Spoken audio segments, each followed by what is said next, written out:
Oi, queridos da Sora, vamos então para mais uma aulinha, tá? Essa aula aqui com alguns tópicos que vocês já devem ter ouvido falar, né? Mas a gente vai retomar aqui bem importantes e depois um esqueminha, tudo sobre a dissertação, ou seja, o texto de vestibular, né? Texto dissertativo argumentativo, gente. O que é então dissertar, tá? Argumentar sobre um tema. Ele vai me ser proposto, então, um tema, né? Para eu escrever a respeito e eu vou ter que me posicionar perante este tema, tá? Então, eles vão te dizer um assunto e vão pedir qual é a tua opinião sobre isso. Por exemplo, sei lá, aborto. Eles vão te trazer esse tema para tu é a favor ou contra. Então, tu vai ter que convencer o leitor do teu ponto de vista, tá? Se tu é a favor, tu vai ter de trazer argumentos favoráveis. Se for contra, trazer argumentos contrários, tá? Gente, alguns tópicos que são muito cobrados em relação a isso. Coerência e clareza, tá? O meu texto tem que ser coerente. Se eu começo o meu texto sendo contra o aborto, eu tenho que terminar ele sendo contra também. Eu não posso mudar de ideia no meio do meu texto, tá? Afinal de contas, se eu mudei de ideia, como é que eu vou convencer alguém do meu ponto de vista? Além disso, gente, nós temos a coesão. O que é um texto coeso? Um texto coeso é um texto claro, simples, tá? Onde eu vou expressar a minha ideia, falar o máximo possível, né? Vou expressar as minhas ideias com o máximo de informações e com o mínimo de palavras, tá? Ou seja, eu não vou ficar dando volta, não vou fazer um texto cíclico, não vou ficar me repetindo, não vou falar além do necessário. Aquela coisa que vocês gostam de fazer, né, nas redações da escola, eu preciso completar as linhas, eu não sei mais o que fazer, eu vou ficar me repetindo aqui, eu vou ficar enchendo linguiça, né? Não, gente, isso vocês não podem fazer, senão vocês vão estar pecando contra o critério de coesão, tá? Coesão é trazer um texto que traga informações e não um texto cheio de palavras, mas com poucas informações, ok? Tem alguns exemplos aqui, então, gente. Só para vocês terem uma noção, né? Um texto sem clareza e coerência. Olha só. Nem sempre as imagens falam tudo o que queremos. Começa dizendo que as imagens não falam tudo o que a gente quer que elas digam.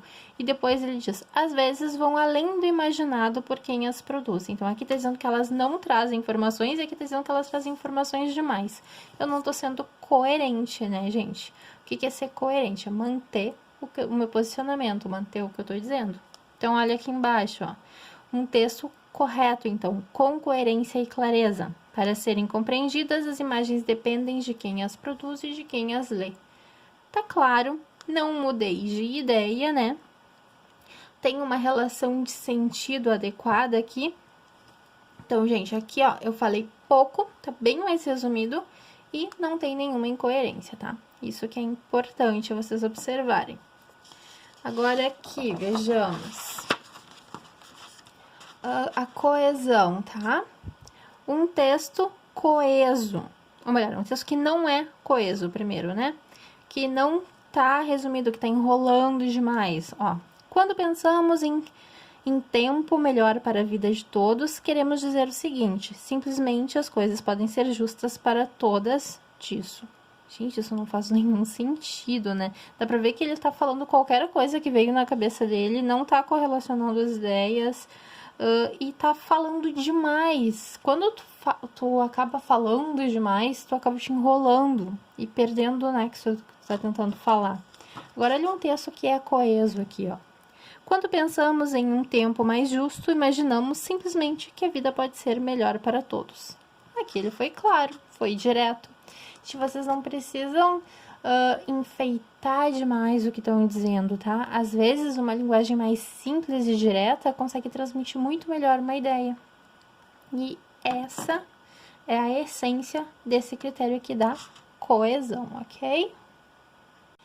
Agora, meus queridos, eu vou lhes trazer aqui um modelinho que seria mais ou menos uma receita de bolo, tá? Uma receita, assim, de como encaixar as ideias de vocês no texto, conseguindo minimamente atender ao que é exigido na redação de vestibular, tá?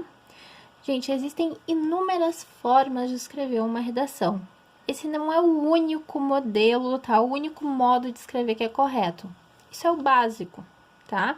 É um modelo que eu acho que funciona e para quem tá aprendendo, para quem tá começando, não sabe por onde começar uma redação, não sabe como organizar as ideias, ele ajuda muito.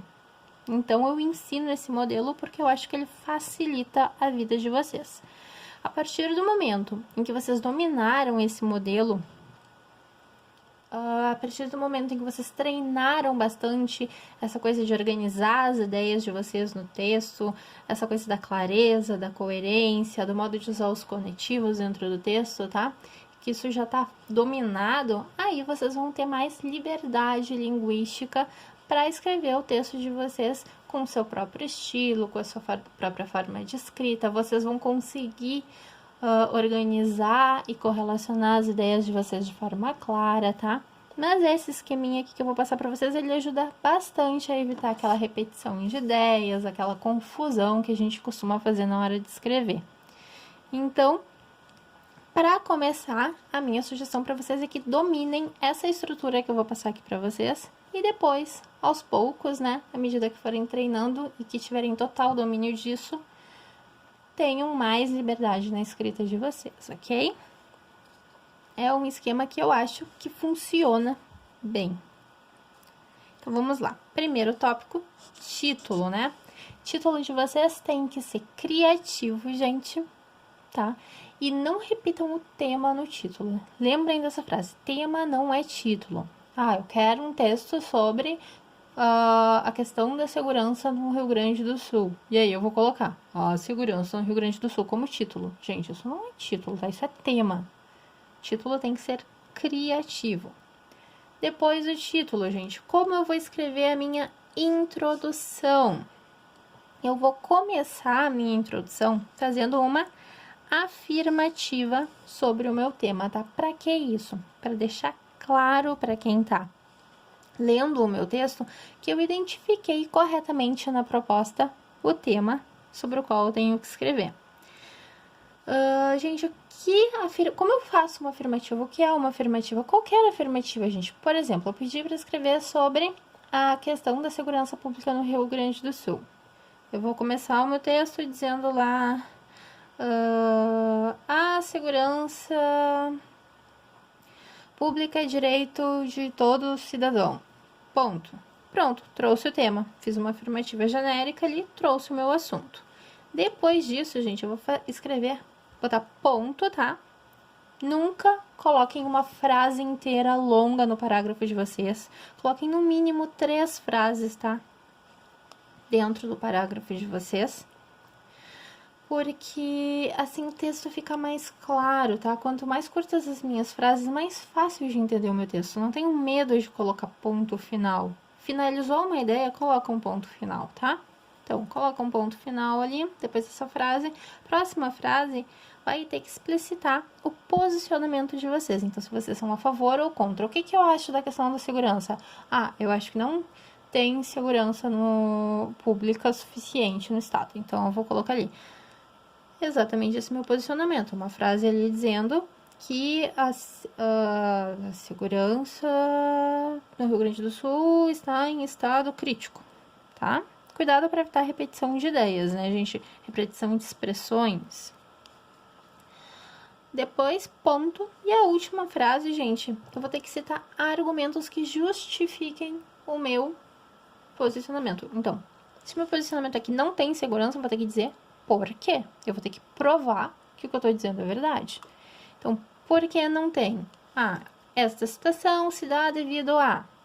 E aqui, gente, eu vou apenas citar os meus argumentos, tá? Eu não vou falar sobre eles, eu vou falar sobre eles depois. Então, aqui eu vou citar os meus argumentos. O meu argumento número 1 vai ser que eu acho que não tem segurança devido à falta de presídios, tá? Então, meu argumento 1 vai ser a questão dos presídios. O meu argumento 2. Gente, sempre de 2 a 3 argumentos, tá? Se eu vou falar com mais propriedade, se eu tenho mais o que falar, coloca 2. Se eu tenho menos para falar sobre uns dos argumentos, coloca 3, porque cada um deles vai ser um parágrafo de desenvolvimento, tá? O meu segundo argumento é, sei lá, a falta de policiamento nas ruas. E o meu terceiro argumento, não tem segurança porque não tem infraestrutura para polícia trabalhar. Não tem, sei lá, não tem viatura, não tem, enfim. Aí, aqui, então, nesse parágrafo, diz assim: esta situação se dá devido à falta de presídios, de falta de posicionamentos nas ruas e falta de infraestrutura para a polícia trabalhar, sei lá. Um argumento livre aí de vocês. Aí, o que vocês vão fazer, gente? Vocês vão colocar três argumentos, 3 desenvolvimentos, tá? Ou 2 argumentos, tira esse último parágrafo aqui de desenvolvimento. Primeiro parágrafo de desenvolvimento. Começa ele com uma frase afirmativa sobre o primeiro argumento, tá? Se é a falta de presídios, eu vou começar afirmando que não há presídios suficientes, não há espaço suficiente nos presídios para comportar todos os criminosos. Ponto. Fiz a minha afirmativa sobre o argumento. Na mesma linha, nova frase, vou explicar isso, vou desenvolver o meu raciocínio sobre isso, né? Com isso, muitos presos acabam sendo liberados, com isso, as prisões acabam tendo superlotação, desenvolvi ali o meu raciocínio, né, sobre este argumento. Conclusão do meu parágrafo, gente. Terceira frase. Vou falar sobre as consequências disso. Havendo superlotação e com os presos sendo liberados, isso gera uma sensação de impunidade e a criminalidade aumenta. Ponto. Tá? Falei uma conclusão deste argumento, gente. Aqui não é lugar para botar solução, como resolver isso. É uma coisa que os alunos fazem muito, né? Eles vêm aqui no desenvolvimento e já saem colocando, para resolver isto. Não, gente, as soluções vocês vão botar lá na conclusão do texto, tá? E não na conclusão do parágrafo. A conclusão do parágrafo vai trazer as consequências do problema que vocês trouxeram ali no início. Gente, cada parágrafo de desenvolvimento vai seguir essa mesma estrutura. Afirmativa sobre o tema, desenvolvimento e consequências. Sempre assim, tá? Início, meio e fim. Introdução, desenvolvimento, conclusão. Parágrafo tem uma estrutura semelhante ao texto. Introdução, desenvolvimento e conclusão, tá? Só que o parágrafo vai falar sobre cada argumento isoladamente. O que muda de um desenvolvimento para o outro, gente? No primeiro parágrafo de desenvolvimento, tá? Vocês vão sair já com a afirmativa sobre o primeiro argumento. Nos outros dois, vocês vão ter que conectar um parágrafo no outro. Para isso, vocês vão usar os conectivos de vocês, tá? O que são conectivos? São expressões que conectam ideias, que somam ideias, tá? Então, eu vou colocar assim: ainda, também, sempre conectivos aqui, como eu tô somando ideias, sempre conectivos aditivos, que adicionam uma coisa. Então, ainda, outra questão importante é a questão da falta de de policiamento nas ruas, tá? Somei uma ideia. Gente, existem inúmeras expressões, frases que a gente pode usar. Pesquisem sobre essas expressões, busquem aquelas com as quais vocês se identificam mais, criem seu próprio estilo de escrita, tá? Mas é importante que use-se uma expressão que some ideias, tá? Porque vocês têm que mostrar que tem uma relação de sentido entre as ideias de vocês.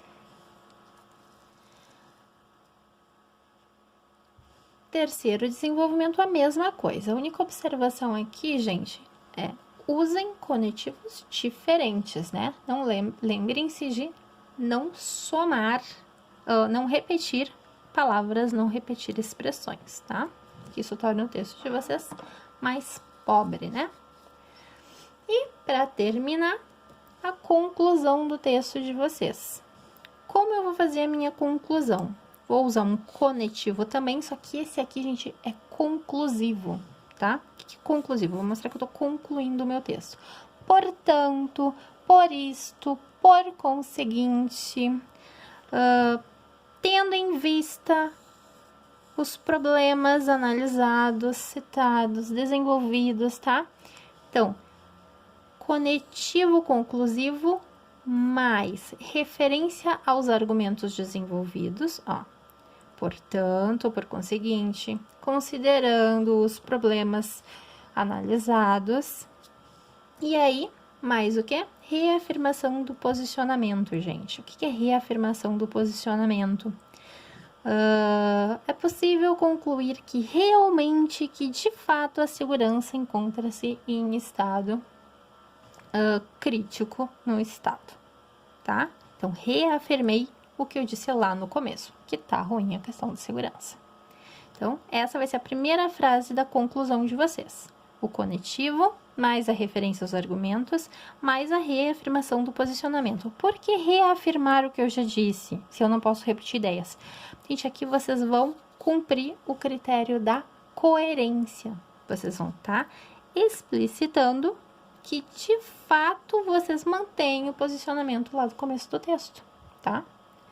Por isso, reafirmar o posicionamento. Então, primeira frase, por conseguinte, tendo em vista os aspectos analisados, é possível concluir que a segurança no estado, de fato, encontra-se em estado crítico.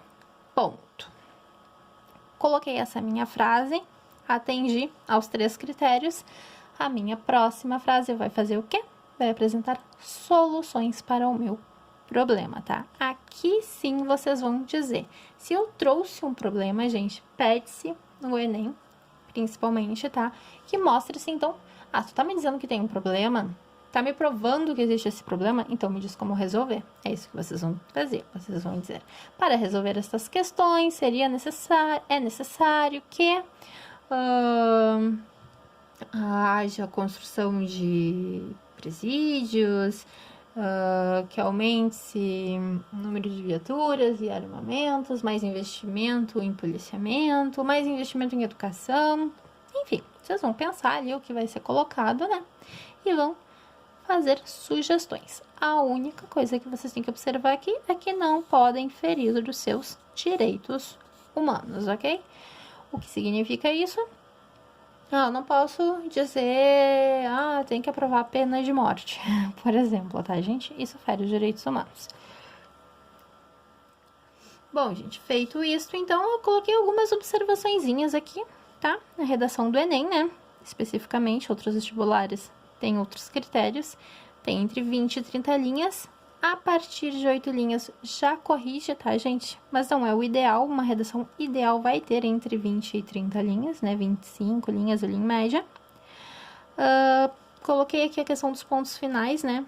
Para vocês observarem quando pontuar o texto de vocês, que isso é importante.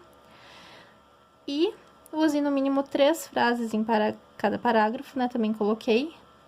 Aqui na conclusão de vocês, talvez vocês possam colocar 2, mas o ideal é que, ao citar as soluções, usem pelo menos 2 frases, tá?